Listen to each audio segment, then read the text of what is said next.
Welcome to the channel, everyone. I'm technically not a technician, and in today's video we'll be setting up Aquapazza Aquaplus Dream Match for the Taito Type X arcade on TeknoParrot. However, before we do, let's have a small word from the guys in legal. This video is for educational purposes only and is only intended to show you what I've done and what my results are.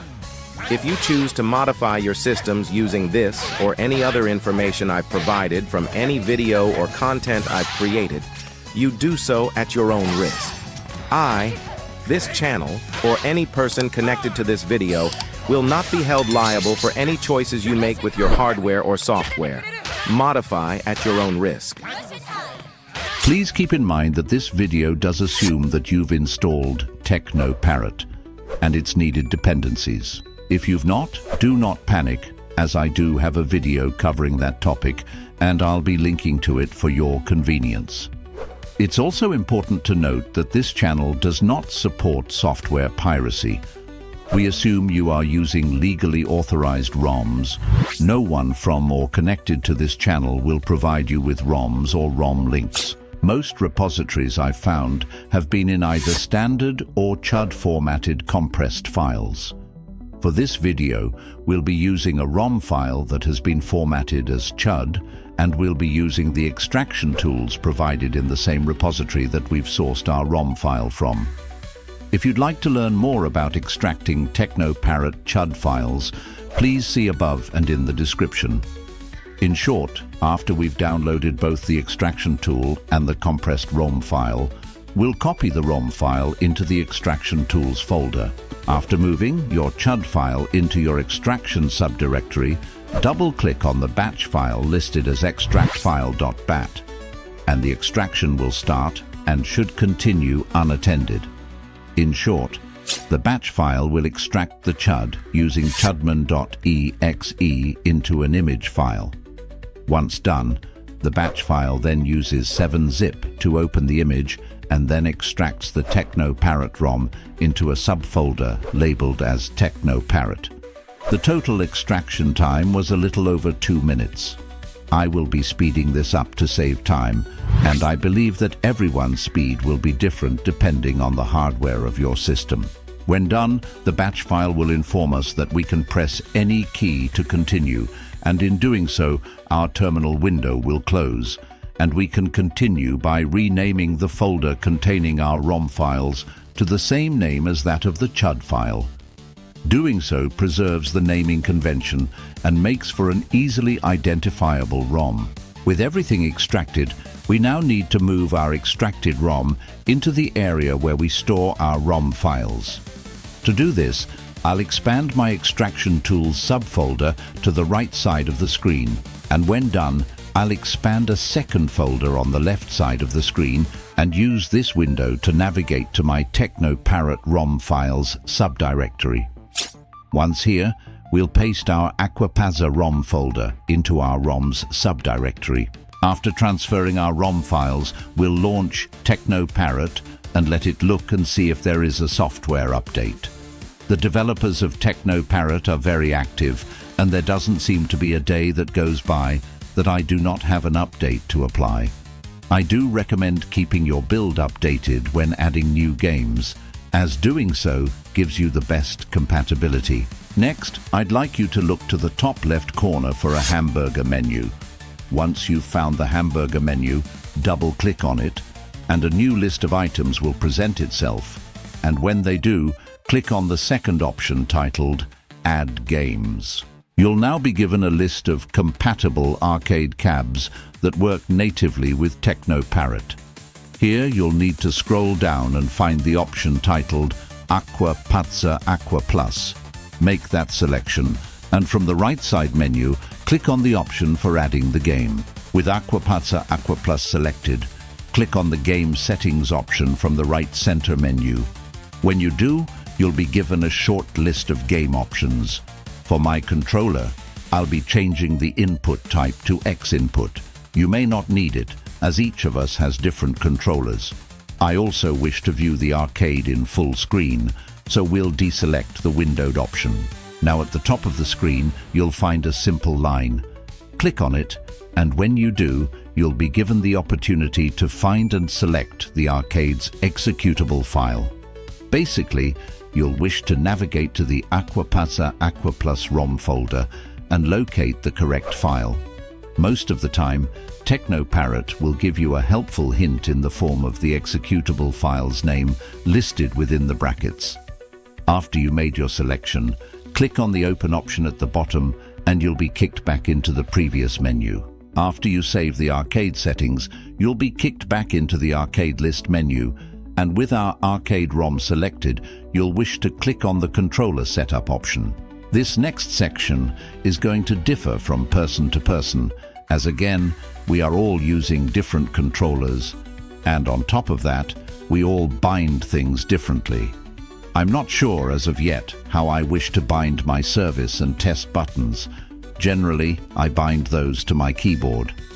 However, that option isn't available in X input, so I'll skip them and think on that for a minute. I do know that I wish to bind my coin and start to buy back and start buttons on my controller. The up, down, left and right actions will all be bound to the D-pad's up, down, left and right buttons, as that seems natural and fits this controller well. After binding our directions, we'll wish to bind our A, B, C and D actions, and we'll bind those actions to my A, B, X and Y buttons on my controller. After thinking it over, I believe I'll bind my test and service 1 options to both my shoulder buttons, and for the service 2 option, I believe I'll bind that to my left stick's pressure switch. I'm unsure if that's the right name for that switch, trigger, button or whatever, but that information should build you an accurate understanding of what I did. Everything should now be ready to launch. So I will relocate this keyboard and we will attempt to launch this arcade cab for the first time, and let us observe the fruits of our labor or its epic failure, whichever the case may be. After launching this arcade cab, we learn that it only took about 11 seconds for this to boot. I'll not be fast forwarding, and you're just going to have to wait. For this next section, I wish I could fast forward. However, I don't feel that would be appropriate to do as we are in game, so I will not. With all that noise said, the menu section required for selecting a game, the intros and the storyline all took over a full minute and 30 seconds before the arcade was ready for gameplay. On a personal note, I think it's important to say that I've never played this game before today. I am not now, nor have I ever been any good at this style of fighting games, and yes, you will see a ton of button mashing during this match. Although I've got it turned down, I can say that the music is crisp, and I'm guessing everything being said to me is clear also. However, I don't speak any Japanese, and it's possible that none of what they are saying is clear or makes sense. I really don't know. If you speak what I'm guessing is Japanese, then let us know what you think regarding the in-game voices. I'd also say that the artwork and video on this arcade cab are very detailed. If you're a fan of anime, I believe the artwork for the cab will pull you in this game's direction easily. It's very colorful, well thought out, and beautiful to look at. The game designers seem to have a keen eye for colorful characters and detailed backgrounds that blend together well. There also seems to be a storyline for this cab. However, the language barrier prohibits me from understanding it. Also, some of the game directions are illegible to my eyes due to my ignorance of foreign languages. We will compensate for this ignorance and lack of direction with extra button mashing. Finally, we can begin our demo and test this arcade's gameplay. Some of you may have noticed I've got a new gamepad. I wanted something flexible, affordable, and easy to use. Most importantly, I wanted something in a solid color. This helps with removing the background and makes my videos look more presentable to the public. I hope everyone likes this effect the controller brings, and I hope this detail adds a little value to my DIY guides. Regardless, I'm digressing and off topic.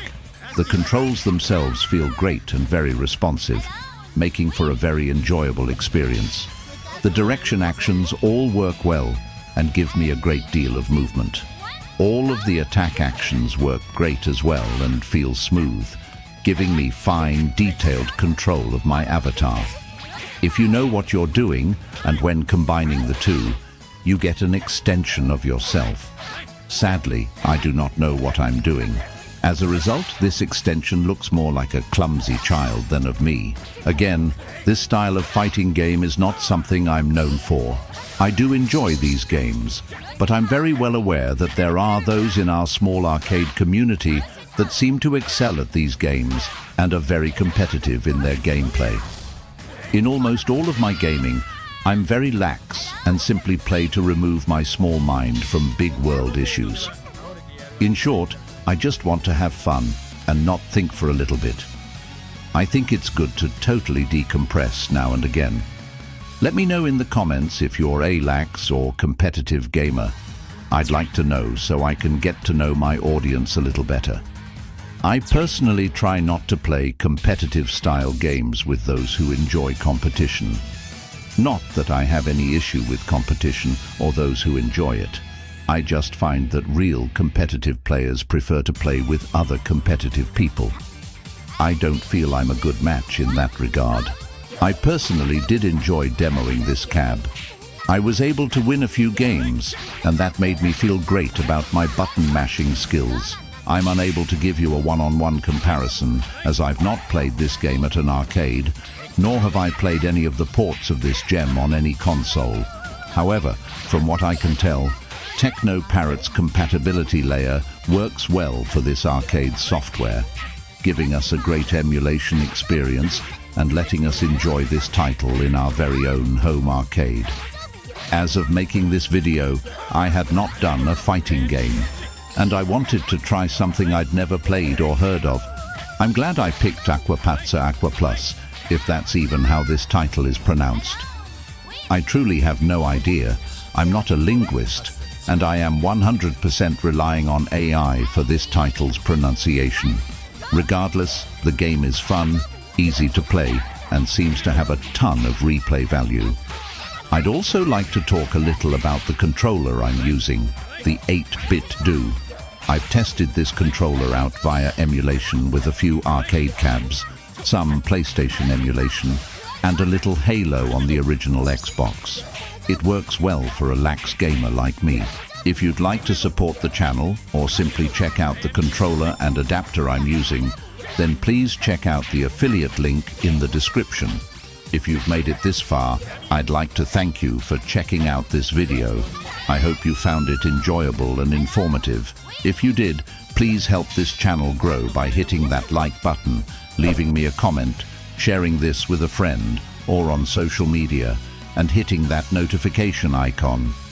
If you've not, please consider subscribing to the channel. While these actions may seem insignificant to you, they hold immense significance for this small channel. Thank you.